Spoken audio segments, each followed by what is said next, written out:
Bonjour! Aujourd'hui, nous allons voyager vachement loin. Ouais, on va aller au Canada. Canada qui croule sous l'islamisme, le wokisme et tous les trucs en isme. Bon, tout ce qui se passe en France, bah, vous faites x2 voire x3 et ça donne le Canada.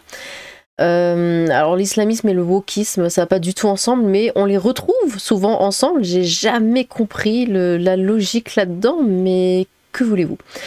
À l'école primaire, Bedford, un climat toxique gnôlant sur fond de clan dominant. Je vous laisse deviner quel est ce clan dominant. Oui, c'est ça. 11 enseignants font l'objet d'une enquête après un rapport accablant sur l'école primaire Bedford. Bedford du centre de service scolaire de Montréal. En cause, un groupe d'enseignants d'origine maghrébine faisant la loi dans cette école, parce que pourquoi pas, adoptant des pratiques pédagogiques inappropriées et n'enseignant pas ou peu certaines matières. Parce qu'évidemment, c'est la loi de l'islam qui prévaut pour eux.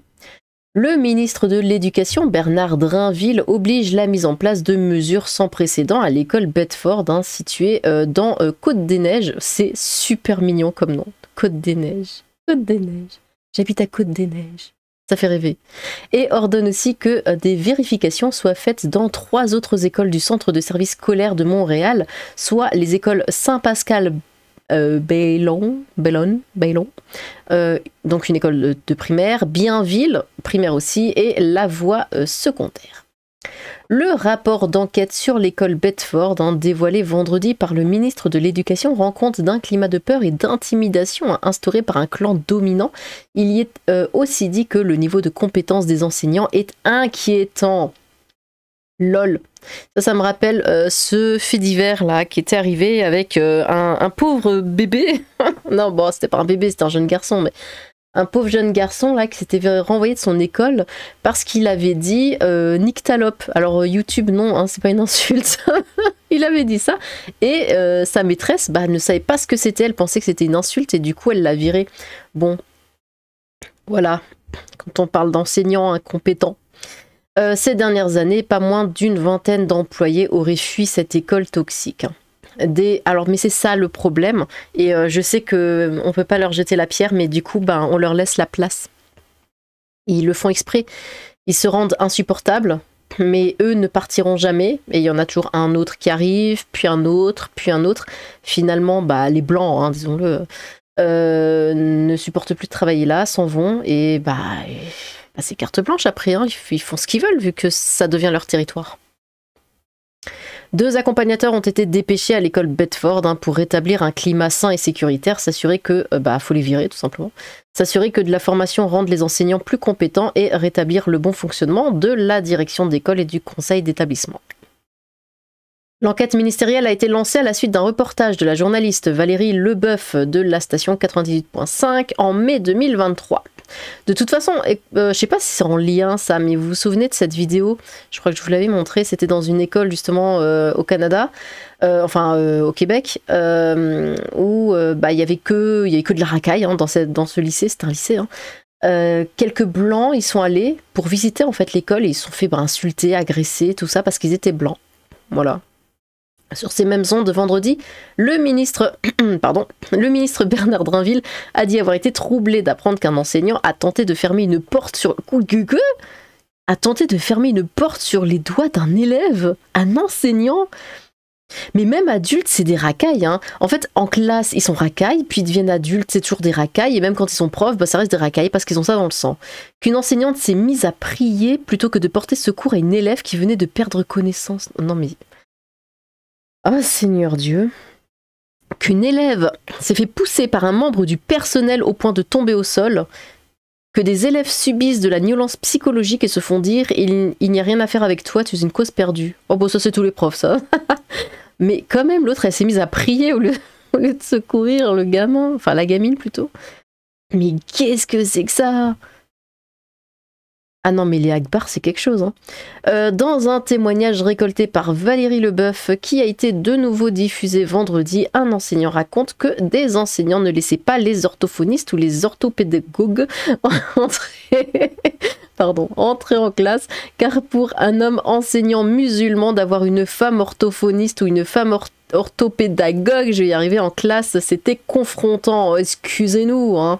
Mais ça aussi, ça prouve à quel point ils sont cons dans cette religion à la con, pardon, je m'énerve, c'est que, alors ils refusent, c'est confrontant, excusez-nous, que les femmes, du coup, fassent des études, hein, voilà, parce que, bon, Fatima est censée rester à la maison, s'occuper des gosses et se faire frapper, mais les femmes n'ont pas le droit de se faire ausculter par des hommes. Du coup, on fait quoi? Voilà. Bon. Au demeurant, il ne croyait pas aux vertus de l'orthophonie, ou de l'orthopédagogie, a dit ce témoin. Bah oui, vu qu'il prie Allah dès qu'il y a un problème. Le rapport d'enquête dévoilé vendredi, mais qui est daté de juin 2024, indique que la situation décrite dans les médias semble opposer un camp de personnes d'origine maghrébine qualifiées de clan dominant. Et ça, bon, on a vu le niveau de QI, hein, et ça domine, du coup. Donc imaginez juste le futur de la Terre, hein. Ou de clans majoritaires contre un clan composé d'individus d'origine diverses qualifiés de clans minoritaires. Bien que le clan majoritaire soit surtout composé de personnes d'origine maghrébine, des personnes d'autres origines y sont aussi associées. Également, le clan minoritaire est lui aussi composé en partie d'individus d'origine maghrébine, incluant certaines des plus fortes oppositions au clan majoritaire. Bon. Il serait fautif de conclure qu'un individu d'origine maghrébine enseignant à l'école Bedford soit nécessairement associé au clan dominant, hein. Bah oui, hein, vous savez, le fameux pas d'amalgame. Le rapport en partie caviardé évoque de gros conflits au sein du personnel, allant même jusqu'à la mise en circulation d'une pétition, hein, par laquelle certains réclament le droit de parler de leur langue dans leur langue d'origine. Ouais, quand ils le désirent, mais non, dans les espaces communs de l'école plutôt qu'en français. Mais qu'est-ce que c'est que ça? Mais non, vous n'êtes pas chez vous. Oh, mais c'est pas possible, hein, ils veulent pas l'entendre, ça, hein. Si tu bosses, je sais pas, au Maroc, admettons. Bon voilà, t'es français, un français, un vrai, hein. Tu vas bosser au Maroc, tu fais ta vie au Maroc, bah tu parles marocain. Point. Ouais, je sais que ça parle français là-bas. Mais dans un pays, un autre, disons, tu parles la langue. Tu vas pas te mettre à parler en français. Enfin, ça n'a aucun sens. Les clans présentent des visions et des conceptions différentes de l'éducation, de la pédagogie et des relations avec les élèves, peut-on lire dans le rapport. Ils présentent également des conceptions différentes de la démocratie, des relations avec la direction et du rôle de l'enseignant dans une école. Les enquêteurs ont rapporté que certaines matières n'étaient pas ou très peu enseignées à l'école Bedford, hein, des lacunes étant identifiées, notamment en sciences. Je le savais. J'avais même pas fini de lire ma phrase, j'avais tout de suite le mot science en tête. Eh bah oui. En éthique, évidemment, en culture religieuse, ça c'était sûr, et en éducation de la textualité, bien évidemment. Mais c'était sûr, ils sont contre la science, parce que la science prouve qu'Allah n'existe pas. Du coup, bah non, ça va pas. La science prouve qu'un avion peut voler tout seul et pas parce qu'il est tenu par la main d'Allah. Ah non, mais ils y croient vraiment. La science prouve qu'un nuage, ça flotte tout seul. Parce que c'est pas Allah qui les tient. Parce qu'il a que ça à foutre apparemment, leur mec, là, je sais pas, tenir les nuages et les avions, enfin bon. Des comités, bah c'est peut-être pour ça qu'il les sauve pas quand il y a des guerres, parce qu'il est trop occupé à tenir les nuages. Enfin bon. Des comités d'enquête viendront maintenant déterminer si les 2 enseignants... Si les 11 enseignants... Pourquoi j'ai lu 2 en question ont commis une faute grave ou un acte dérogatoire à l'honneur ou à la dignité de la profession enseignante dans l'exercice de leurs fonctions. Leur autorisation d'enseigner ou leur brevet pourrait être maintenu sous condition, suspendu ou révoqué. Non, on les vire tout simplement. D'autres écoles maintenant sous la loupe, hein. Bernard Drinville demande aussi à son ministère de procéder rapidement à des vérifications dans 3 autres écoles du CSSDM, soit les écoles Saint-Pascal-au-Baillon, le primaire, Bienville et Lavoie, hein, on l'a vu. L'enquête sur l'école Bedford portant à croire que des dérives idéologiques ont aussi cours, hein, chez le personnel de ces établissements. Mais non, par contre, ça va être très d'extrême droite ce que je vais dire, mais faut pas donner de pouvoir à ces gens.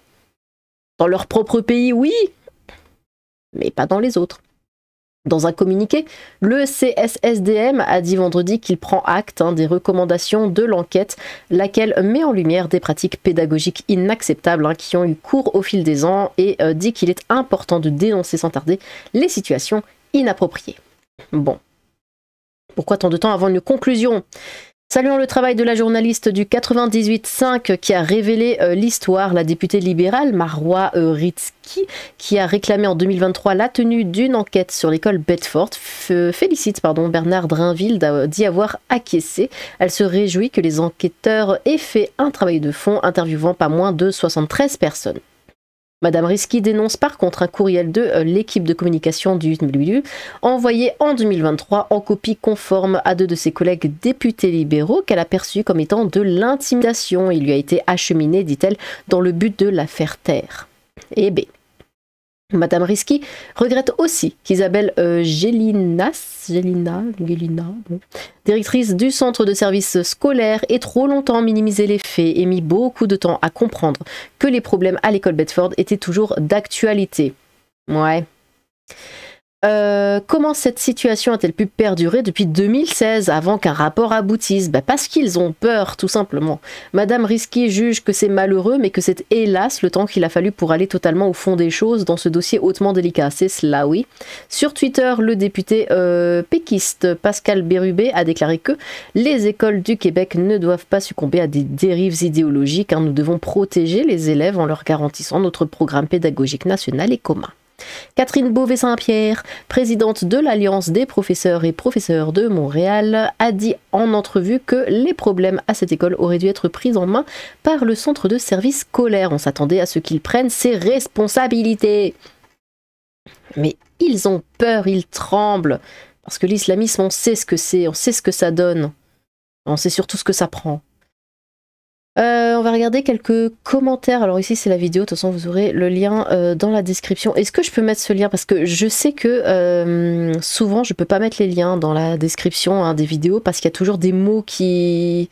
Voilà, là il y a écrit, vous le voyez pas, mais le lien c'est Côte de Neige, à l'école primaire Bedford, un climat toxique gnolant sur fond de clan dominant. Donc le mot gnolant, YouTube ne va pas le vouloir, je vais devoir l'enlever. Vous avez cliqué sur le lien, ça va vous amener nulle part parce que le lien sera du coup faux et voilà, donc ça sert à rien de le mettre, ça sert à rien. Donc je suis désolée, quelquefois vous n'avez pas les liens, c'est la faute de YouTube, voilà, parce qu'il ne veut pas certains mots. Et il est chiant parce qu'après on va dire que je mets pas les sources, tout ça, enfin en tout cas voilà, vous le voyez, c'est la presse, la presse.ca, parce que Canada.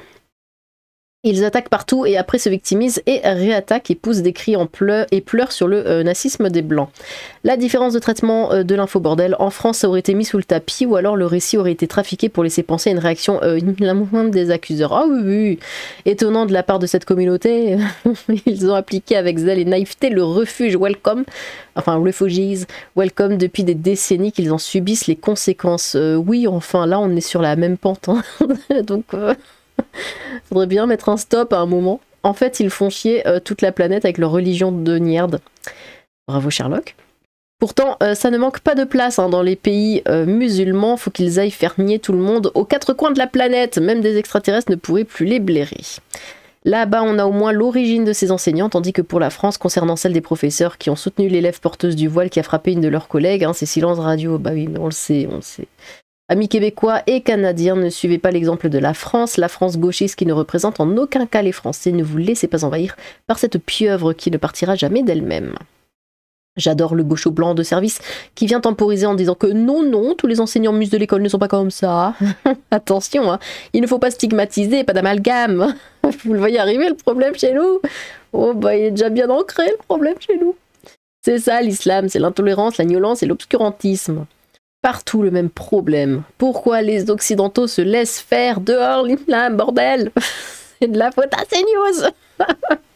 Pour y être allé cet été, le Québec et l'Ontario que j'ai visité croulent sous l'immigration subsaharienne. Mais partout en fait, on peut même plus...